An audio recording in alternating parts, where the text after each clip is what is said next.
अस्सलाम वालेकुम। प्रोग्राम 10 में खुश आमदीद। मैं हूं इमरान सुल्तान। 2025 बड़े बड़े सरप्राइजेस का साल है। 10 मई को पाकिस्तान ने अपने से 7 गुना बड़े दुश्मन भारत को जिस तरह धूल चटाई, उसने न सिर्फ दुनिया भर को हैरान कर दिया बल्कि चीन की मदद से ताकत और महारत के मगरबी बुत को चकनाचूर कर दिया। दुनिया ने अस्करी टेक्नोलॉजी में चीन और दिफाई सलाहियत ने पाकिस्तान का नया रूप देखा।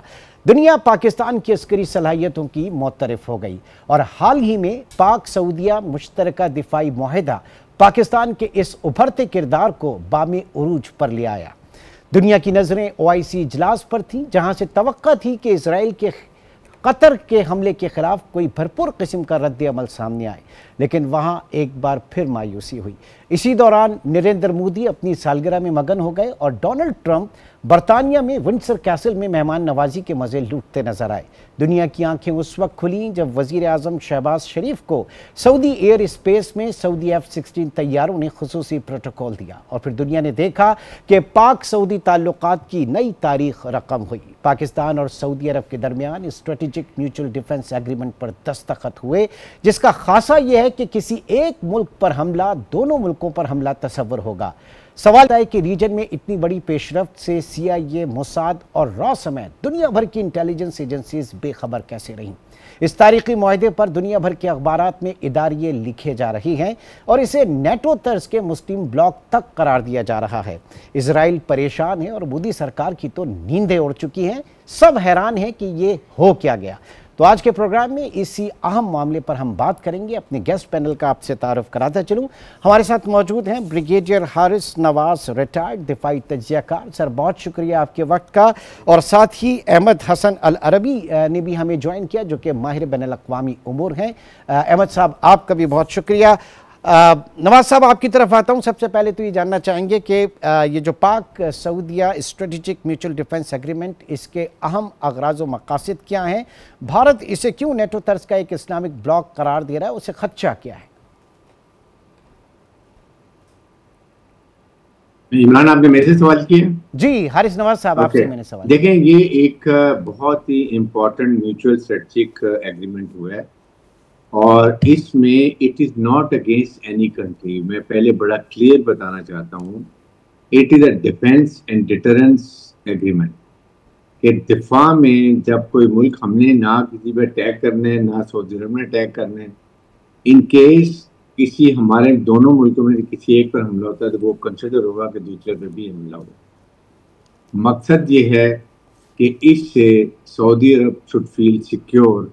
जिस तरीके से अमेरिका ने उनको लेट डाउन किया है, हर जगह पर अपने उनके एयर बेसिस हैं, नेवल बेसिस हैं, उनके ग्राउंड ट्रूप्स अवेलेबल हैं, दिफाई निज़ाम उनका बनाया हुआ है, डिस्पाइट द फैक्ट उसने इसराइल को ज़्यादा दी कि दोहा में जाके अटैक करो, तो उससे उनका ट्रस्ट जो है वो अब इस वक्त अमेरिका के ऊपर से ख़त्म हो गया। And they have started looking towards other options कि किस मुल्क से, कौन सी साइड से हमें एक सिक्योरिटी मिल सकती है ताकि आइंदा के लिए अगर इसराइल कोई ऐसा मिसएडवेंचर करे तो उसको मुंह तोड़ जवाब दिया सके। और आई थिंक सऊदी अरब में ये पाकिस्तान और सऊदी अरब का 1970 से हमारे आपस में दफाई ताउन चल रहा है। हर मौके पे हम वहाँ पर मौजूद होते हैं। अगर आपको याद हो 1990 में जब इराक ने कुवैत पे हमला किया था तो हमने 2 ब्रिगेड वहाँ पर भेजे थे हरमैन शरीफैन की हिफाजत के लिए। I was part of that force, मुझे मालूम है।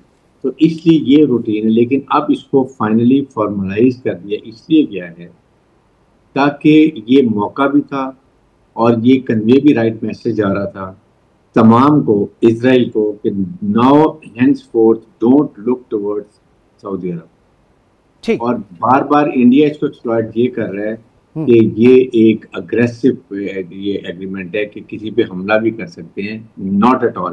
बड़े क्लियर बार दिफाई मुआहदा है, दिफाई हिकमत अमली। अगर कोई मुल्क अग्रेशन करता है उसमें दोनों ममालिक एक दूसरे के साथ खड़ी। ठीक है, यानी कैटेगोरिकली एक मुल्क पर हमला दूसरे मुल्क पर हमला तस्वुर होगा। आपकी बात को ज़रा आगे बढ़ाता हूँ। अहमद साहब, आप ये फरमाइए कि आपकी नज़र में इस मुआहदे से सऊदी अरब ने क्या मैसेज भेजा है दुनिया को? क्या बिलखुसूस अगर बात करें, अमेरिका को क्या भेजा है, इसराइल को क्या भेजा है, ईरान को क्या एक मैसेज सऊदी अरब की तरफ से गया है? जी बहुत शुक्रिया। देखें, इस वो जो चेंजिंग वर्ल्ड ऑर्डर है इस वक्त, आप दुनिया की अगर अलायंसेस और प्रायोरिटीज देखें कंट्रीज की, तो आपको एक वाज़े तौर पे एक फ़र्क नज़र आएगा। दुनिया में आप वर्ल्ड वॉर 2 के बाद सबसे ज़्यादा कॉन्फ्लिक्ट्स आजकल के दौर में हो रहे हैं, और सबसे ज़्यादा रेफ्यूजीज भी आजकल के दौर में, सबसे ज़्यादा एक्टिव वॉर थिएटर्स भी आजकल के दौर में। और उसकी वजह यह है कि दुनिया में दो लॉबीज बहुत ज्यादा एक्टिव हैं। एक वो लॉबी है जो कहती है कि ये वर्ल्ड ऑर्डर कलैप्स करेगा, जंगों के थ्रू कलैप्स करेगा, दुनिया में नए बॉर्डर्स रीशेपिंग होगी मिडल ईस्ट की, लार्जर जो साउथ एशिया और ये सारे रीजन की, और इसके लिए मजीद हमें जंगें करवानी होंगी। रशिया यूक्रेन की जंग भी मजीद तेज होगी, और इसराइल की जो एक्सपेंशनिज्म है वो भी मजीद बढ़ेगा, चाइना ताइवान, चाइना अमेरिका का जो इशू है वो भी मजीद बढ़ेगा। तो एक वो लॉबी है जो कहती है कि दुनिया के अंदर हमें स्टेबिलिटी लेके आनी है, हमें पीस लेके आना है, हमें दुनिया के अंदर जो पॉलिटिकल टर्मोइल है उसको खत्म करना है। और जो हेजेमोनिक डिजाइन्स हैं या एक्सपेंशनिज्म है डिफरेंट कंट्रीज का, डिफरेंट प्लेयर्स का, उसको हमने खत्म करना है।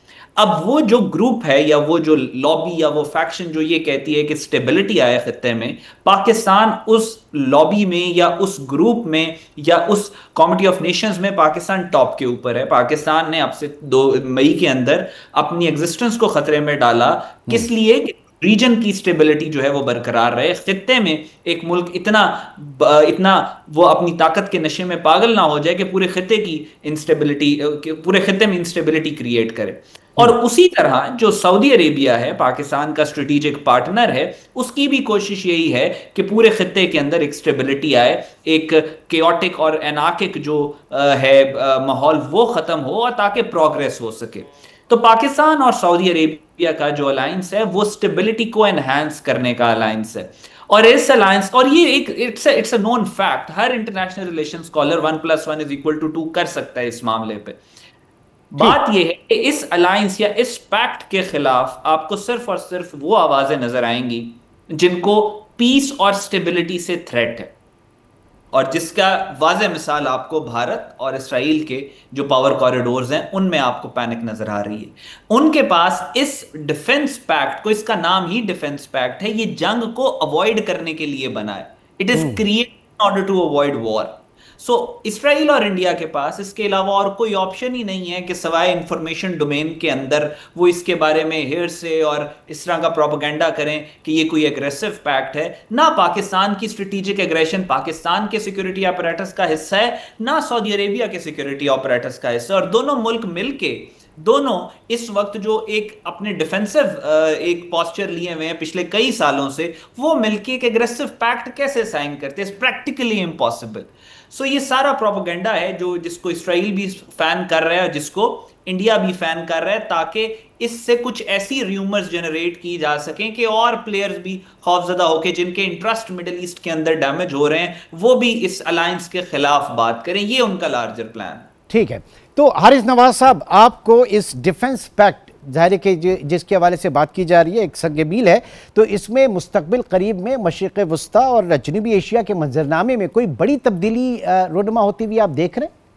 देखें, काफ़ी हद तक चेंज होती हुई नजर आएगी इसलिए, और इसमें अमेरिका इज अ लूजर। मुझे समझ नहीं आती कि अमेरिका ने इजराइल को इजाज़त दे के दोहा पे अटैक करने के लिए, व्हाट दे हैव गेन्ड। आपने इतना पूरा मिडल ईस्ट को ऑलमोस्ट कब्जा किया हुआ था, आपने हर जगह पर आपके बेसेज, आपके ट्रोप्स, आपका दिफाई निज़ाम टोटल वहाँ पर आपने जाल बिछाया हुआ है अपनी मर्जी का। और एक छोटी सी गलती की वजह से, जिसके आपने ना आफ्टर इफेक्ट देखे ना उसके शॉक से सोचा कि क्या आफ्टर इफेक्ट शॉक्स होंगे, आपने एक मुल्क को जो एक रोक स्टेट बना हुआ है, जो आपकी प्रॉक्सी है, और जो जिसको आपने इजाज़त दी कि एक सालिस मुल्क जो एक नेगोशिएशन करवा रहा है, उस मुल्क के अंदर आपने आके चाहे 1800 किलोमीटर का फासला जहाज़ों ने तय किया, अरब ममालिक के ऊपर से वो फ्लाई करके आए, दोहा से ही उनके रिफिलिंग एयरक्राफ्ट और उनको रिफिलिंग की और आपने अटैक कराया। What did you gain? I think America has suffered a lot. एक तरफ आप कहते हैं कि जी मैं नोबल नोबेल प्राइज के लिए मैं उम्मीदवार हूँ, दूसरी तरफ आप इस तरह की बातें कर रहे हैं। तो अब लोगों का ट्रस्ट जो है ना, वो यूरोप से, अमेरिका से उठ गया। जो दोगली फासली रखी हुई है कि आज भी देखें, फैमिली कॉन्फ्रेंस ने वीटो कर दिया कि जी वहाँ पर जो सीज़फायर नहीं होगी जब तक तो कैदी वापस वो कैसे करें? कैदी तो जब वापस होंगे जब आप सीज फायर परमानेंट करें, दोनों तरफ के कैदी एक्सचेंज करें, बिल्कुल होंगे। आप कहते हैं कैदी वापस कर दो और उसके हमास को मार दो, गाजा के लोगों को मार दो और आप मदद से खत्म सब कुछ खत्म करके बैठ जाओ, ऐसे तो नहीं होता। तो मेरे ख्याल में इसलिए अब जो इस मार के हक के बाद बिरानी मरसूस के बाद जो वेपन सिस्टम चाइना के नजर आए हैं, जिन्होंने हमारे पाकिस्तान ने परफॉर्मेंस दिखाई है और वहाँ मिलिट्री डिस्प्ले में जो चाइनीज ने वहाँ पर वेपन दिखाए हैं, दुनिया की आंखें खुल गई हैं। Now they are looking toward China and Pakistan, क्योंकि देखें पाकिस्तान चाइना के साथ दे एक इस्लामिक मुल्क है, उसको चाइना की फुल सपोर्ट है। That is why the Arab countries are now looking towards Pakistan. I think ultimately ये आपका कतर भी इधर आएगा और कुछ ममालिक और आएंगे जो हमारी कैपेबिलिटी नहीं होगी, तो आप टर्की है और इस्लामिक ममालिक है, they can support it. Overall there is a big shift thinking, Pakistan has become the regional stabiliser. India तो खत्म हो गया, इस मुल्क अभी रीजन में कौन है? चाइना के बाद पाकिस्तान द रीजनल स्टेबलाइजर। आप देख लें, ईरान देख लें, बांग्लादेश, सब पाकिस्तान के साथ। इंडिया के साथ कौन है? कोई मुल्क है? अजरबैजान देख लें, टर्की देख लें, उसके बाद आपके पास बाकी ममालिक देख लें, कौन सपोर्ट कर रहे हैं India? No one, all supporting Pakistan. एक मुल्क भी इंडिया के साथ नहीं है। That is a big change in this region and it's global geopolitics.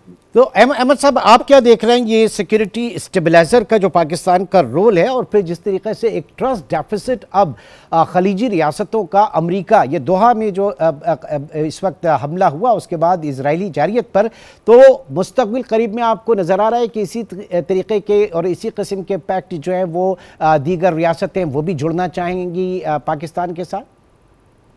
जी देखें, इसमें there should be no doubt कि मिडिल ईस्ट के अपने डायनामिक्स हैं, मिडिल ईस्ट के अपने डूज एंड डोंट्स हैं, मिडिल ईस्ट का अपना मॉडस ऑपरेंडी है। मिडिल ईस्ट में ये जो स्ट्रेटेजिक पैक्ट्स होते हैं, अब इसको थोड़ा आप अगर हिस्टोरिकल पर्सपेक्टिव में देखें, जैसे आपने बड़ी डिटेल में आपको एक्सप्लेन किया कि जब साइक्स पिकेट एग्रीमेंट के बाद मिडिल ईस्ट को डिवाइड किया गया तो उस वक्त एम्पायर ने सिक्योरिटी गारंटीज दी थी 1920 1915 से 25 के दरमियान में। और फिर उसके बाद जो अमेरिकन से जब ब्रिटिश एम्पायर कोलैप्स करने के करीब आई, तो फिर मिडिल ईस्ट की सिक्योरिटी apparatus या सिक्योरिटी गारंटीज चली गई यूनाइटेड स्टेट्स ऑफ अमेरिका के पास। अब यहाँ पे इस चीज को, जो इसराइल का कतर के ऊपर अटैक हुआ, उसको देखने का एक रुख तो ये भी है कि इसराइल को अमेरिका ने इजाजत दी। कुछ अमेरिकन एनालिस्ट और अमेरिकन गवर्नमेंट ऑफिशियल्स भी ये बात कर रहे हैं ऑफ द रिकॉर्ड कि द वेरी फैक्ट कि इसराइल ने अटैक किया कतर को, अमेरिका से अबव एंड बियॉन्ड जाके शो करता है कि इसराइल एक रोग नेशन बन चुका है जो कि अमेरिका की सिक्योरिटी गारंटीज की परवाह नहीं कर रहा। तो ये एस्पेक्ट्स इसके अंदर है। कायद आजम ने एक बहुत खूबसूरत बात कही थी। कायद आजम ने 40s के अंदर फरमाया था कि आप इसराइल के पीछे से ब्रिटिश और अमेरिकन सपोर्ट निकाल लें तो मैं देखता हूं कि वो कितनी देर सरवाइव कर सकता है। तो ब्रिटिश सपोर्ट निकल गई इसराइल के पीछे से। अब इस लार्जर रीजन के अंदर अमेरिकन इन्फ्लुएंस भी थोड़ा सा हिट ली है ये इसराइल की हरकतों की वजह से। तो इस सारी सिचुएशन में जब मिडिल ईस्ट का लार्जर सिक्योरिटी apparatus थोड़ा डिस्टर्ब होगा, शेक होगा, mind you America is still there and America is still there powerfully. ऐसा नहीं है कि अमेरिका बिल्कुल खत्म हो गया मिडिल ईस्ट। हाँ, America security guarantees have taken a hit. जब ये होता है तो उसमें डोमिनो इफेक्ट होता है, एक मुल्क के बाद दूसरा, दूसरे के बाद तीसरा, तीसरे के टाइम का मैं कुछ नहीं कह सकता कि कितने वक्त के बाद होगा, लेकिन definitely as an analyst I can see कि सऊदी अरेबिया इस वक्त जिस तरह से सिक्योरिटी गारंटी और वो एक पैक्ट पाकिस्तान के साथ हुआ है, बहुत सारे वो ममालिक जो सऊदी अरेबिया के एम्बिट में भी हैं और जो नहीं भी हैं एम्बिट में, वो चाहेंगे कि पाकिस्तान के साथ किसी ना किसी शेप में, किसी ना किसी फॉर्म में मजीद सिक्योरिटी अरेंजमेंट्स और डिफेंस। वो जो कहते हैं ना कि हाथी के पैर में सबका पैर, हाथी के पांव में सबका पांव, तो वो यहां पर फिर आगे देखा जा सकता है।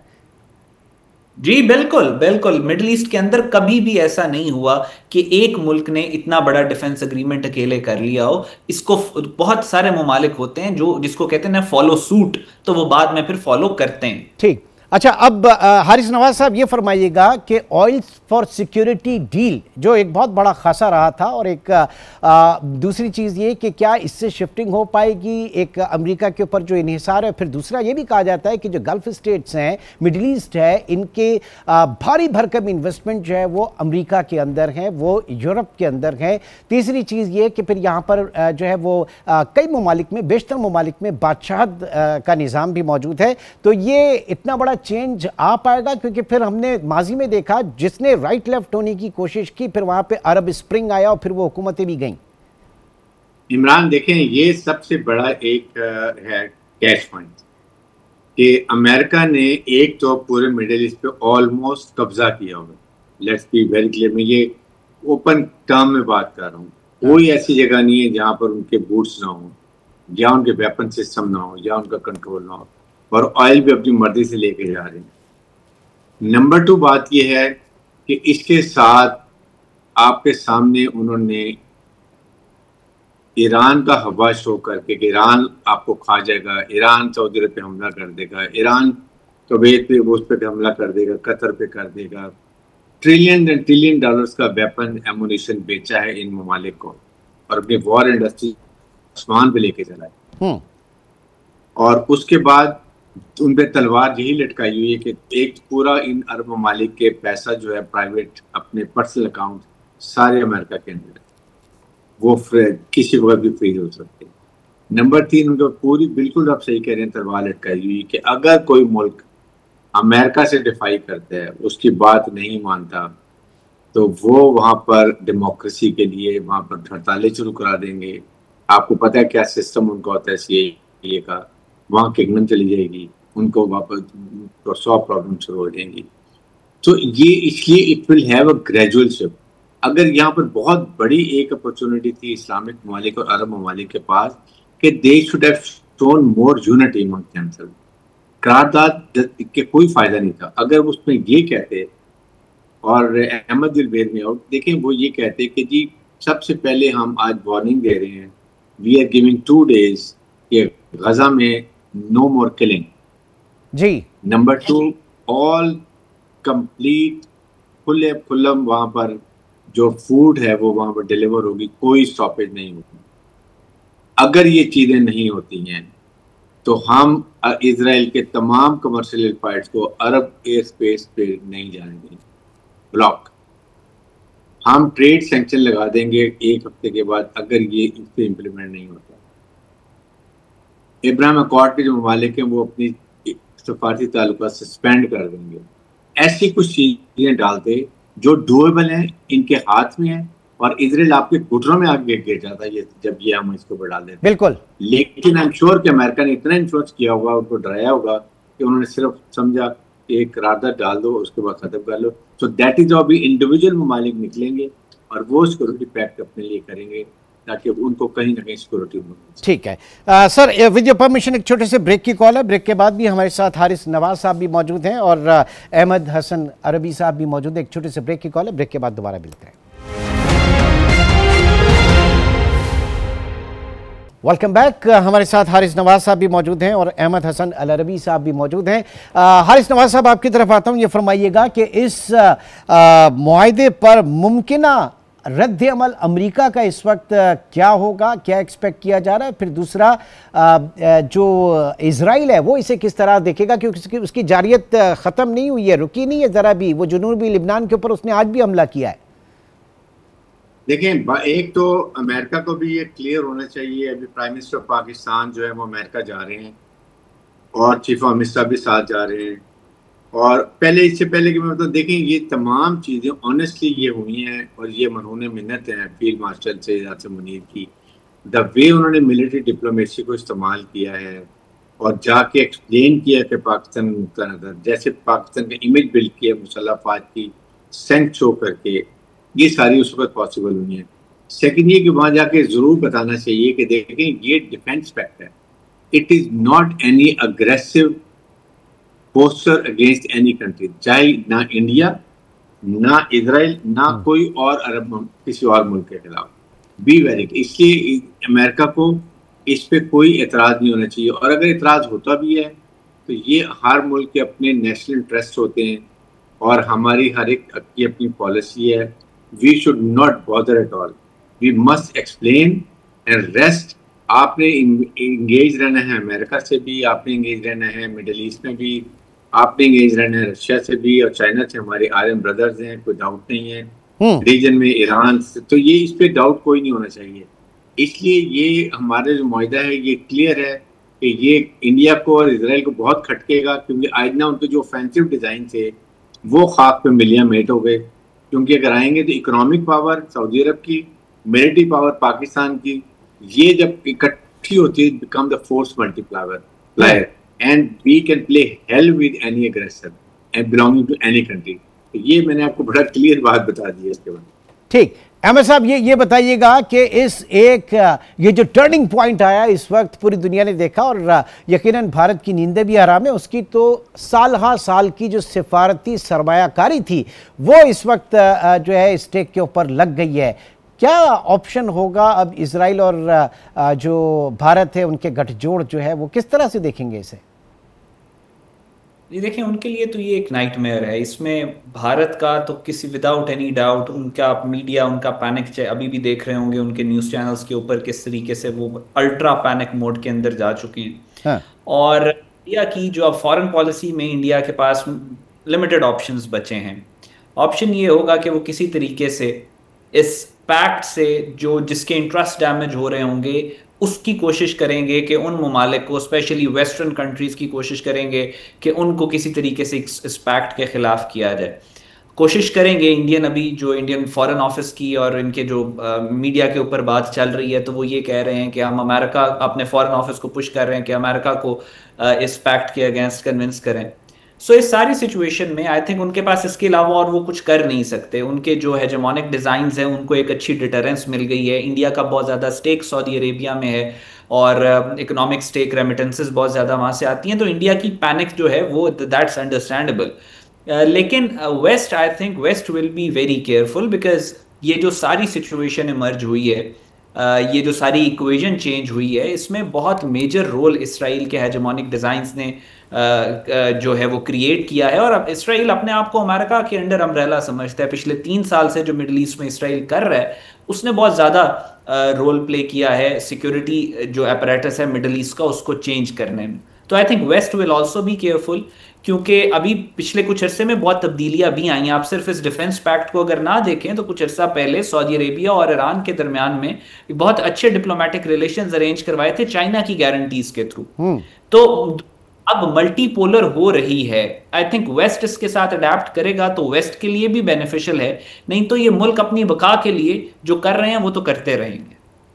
ठीक है, बहुत बहुत शुक्रिया, थैंक यू वेरी मच। हमारे साथ मौजूद थे ब्रिगेडियर हारिस नवाज रिटायर्ड और साथ ही अहमद हसन अल अरबी। आप दोनों हजरत का बहुत शुक्रिया। एक छोटा सा ब्रेक है, ब्रेक के बाद इसी मौजू को मजीद आगे लेकर चलते हैं।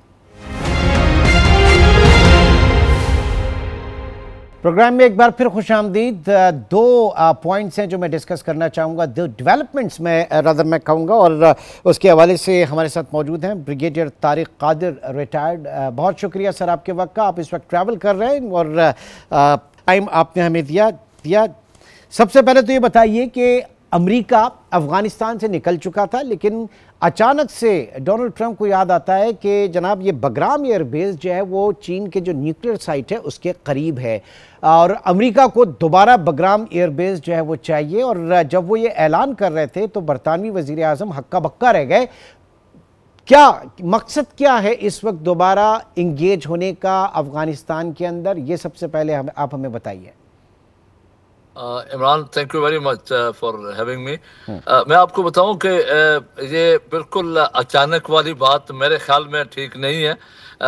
ट्रंप साहब जब आए थे उस वक्त भी उन्होंने, आपको याद है कि उन्होंने उस वक्त नेटो और ख़ास तौर पे अपने अमेरिकन जनरल्स को बहुत लताड़ा था कि आप लोगों ने अफ़गानिस्तान को खाली करने का तरीक़ाकार बहुत ख़राब किया था और ख़ास तौर पे बगराम एयरपोर्ट को आपने छोड़ा क्यों।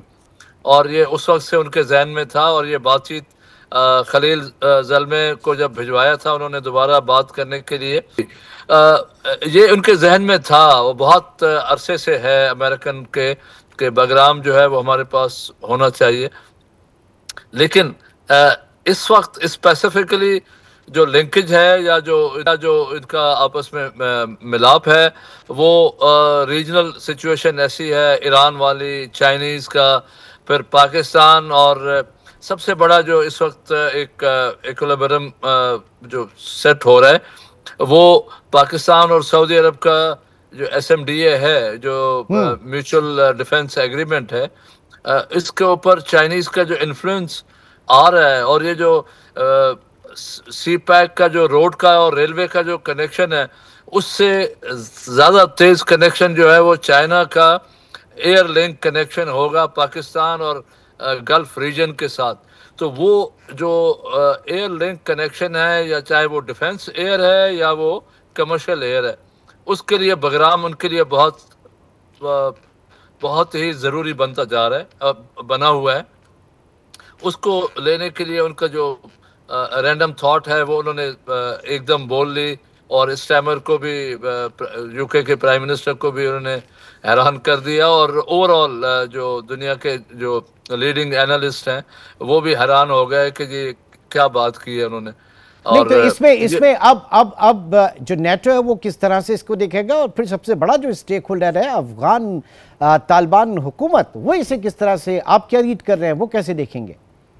देखिए, तालिबान सबसे जो नेटो का है, नेटो और US, तो दे गो लाइन, वो बिल्कुल उनमें आपस में बिल्कुल है, और नेटो वाले थोड़े से दाएं बाएं होते हैं, लेकिन वो एक ख़ास हद से दाएं बाएं नहीं हो सकते, तो वो अमेरिकन लाइन को ज़रूर फॉलो करेंगे। जहाँ तक तालिबान का है, या जो तालिबान हुकूमत है, तालिबान हुकूमत तो 100% मेरे अपनी ज़ाती ख्याल में डिप्लोमेटिक ज़रिए पे या प्लेटफॉर्म पे रहते हुए प्रोबेबली मेरे अपने ख्याल में वो मानेंगे कि जी अगर ये आना चाहें तो इन कंडीशंस के साथ। शुरू में हो सकता है ना माने, जैसे आज ही उन्होंने उसके ऊपर ऐलान किया है कि हम अपनी सरजमीन को इस्तेमाल नहीं करने देंगे, लेकिन वो है कि अगर कोई घुस के आए और वो कोई अटैक करने या ज़बरदस्ती काबिज होने के लिए, लेकिन जिस तरह प्रेसिडेंट ट्रम्प ने ये बात की है, ये डिप्लोमेटिक ओवरचर है या डिप्लोमेटिक बात की है, वो एक ओपन फोरम के ऊपर, तो उन्होंने जंग की बात नहीं की है, उन्होंने कंट्रोल वापस लेने का, तो कंट्रोल जाहिर है वो तालिबान के पास है, उनसे बात करेंगे, और फिर वो कंट्रोल लेने पे और अपनी फौज वापस लाने पे या अपनी एयरफोर्स, यानी आप देख रहे हैं कि फिर इस मामले में जो रीजनल दीगर स्टेक होल्डर्स हैं उनको भी इंगेज किया जाएगा। जरूर किया जाएगा। इसमें मेरे ख्याल में पाकिस्तान को उन्होंने एंगेज किया होगा, या करेंगे, या नहीं भी करेंगे तो इसके बाद के जरूर करेंगे। इनके एंगेज किए बगैर ये डिप्लोमेटिक सेटलमेंट थोड़ा सा मुश्किल जरूर होगी, लेकिन मेरे अपने ख्याल में अमेरिका का तालिबान के ऊपर इन्फ्लुएंस इतना है, चाहे वो सामने हो या इनविजिबल बिहाइंड द कर्टन हो रहा हो, पर्दे के पीछे, वो इतना इन्फ्लुएंस है कि वो अपनी बात के ऊपर अमल करवा सकते हैं। ओके, अब दूसरे पॉइंट के ऊपर आते हैं। जनाब, ये अमेरिका ने इस्तिस्ना ख़त्म कर दिया, अब भारत जो है वो ईरान की चाबहार जो बंदरगाह है उसे इस्तेमाल नहीं कर सकेगा। क्यों, इसके पीछे क्या मकसद है, और फिर किसको प्रेशर में लेकर आया जा रहा है, ईरान को या फिर भारत को? क्योंकि जाहिर है कि वो रशिया वाला जो मामला है, यूक्रेन, रशिया और रशियन ऑयल, वहाँ पर भारत जो है वो अभी तक सह रहा है अमेरिकन टैरिफ को। ये जो अमेरिकन ऐलान है भारतीय चाबहार के ऊपर से कंट्रोल, या जो उनको लीवरेज दिया हुआ था वो ख़त्म करने का, उसकी बड़ी वजह जो डिप्लोमेटिकली सफारती सतह पे वो तो ईरान का नाम लिया जा रहा है, लेकिन इनडायरेक्टली ये असल जो है वो टारगेट इंडिया है, जो कि अमेरिकन टर्म्स के ऊपर नहीं आ रहा, और ख़ास तौर पे जो रशिया का जो ऑयल है, देखें अब उन्होंने पूरे यूरोपियन यूनियन को डायरेक्शन दी है, ऐलान नहीं किया या उनसे रिक्वेस्ट नहीं की, उनको उन्होंने डायरेक्शंस दिए हैं कि ये तेल बंद कर दें। तो इंडिया कैसे अफोर्ड कर सकता है अमेरिकन बात को ना मानने का? और जब उन्होंने थोड़ा सा डिले किया अमेरिकन बात मानने में, तो तो ये चाबहार का हो गया। और अगर ये भी उन्होंने नहीं किया तो फिर आपको अंदाज़ा होगा कि गल्फ़ के अंदर जो इंडियन जहाज़ तेल लेके आते हैं गल्फ़ वाला, उनके ऊपर भी सख्ती आने का चांस, एक और कार्ड अमेरिका के पास मौजूद है। तो ये जो इसका बड़ा टारगेट जो है वो इंडिया जरूर है। यानी इस वक्त मोदी सरकार के लिए, भारत के लिए आगे कुआं पीछे खाई, मतलब आगे भी कुआं और पीछे भी कुआं। खाई तो छोटा खड्डा होता है ना। तो इस वक्त मोदी साहब जो हैं वो तकरीबन 4 कुएं हैं चारों तरफ, और उनको आगे और पीछे के अलावा दाएं और बाएं जाने का भी मेरे ख्याल में रास्ता मुश्किल नज़र आ रहा है। और इस वक्त उनकी जो किचन कैबिनेट है वो इस वक्त सख्त परेशान है, क्योंकि उनके तरफ के पत्ते जो हैं वो इस्तेमाल नहीं हो पा रहे। ठीक है जी, बहुत बहुत शुक्रिया। ब्रिगेडियर तारिक रिटायर्ड हमारे साथ मौजूद थे और इन दोनों अहम नुकात के ऊपर अपना तजिया पेश कर रहे थे। तो नाजरीन, आज के प्रोग्राम से इतना ही। इंशाल्लाह आपसे कल मुलाकात होगी। अपना बहुत ख्याल रखिएगा। अल्लाह हाफ़िज़।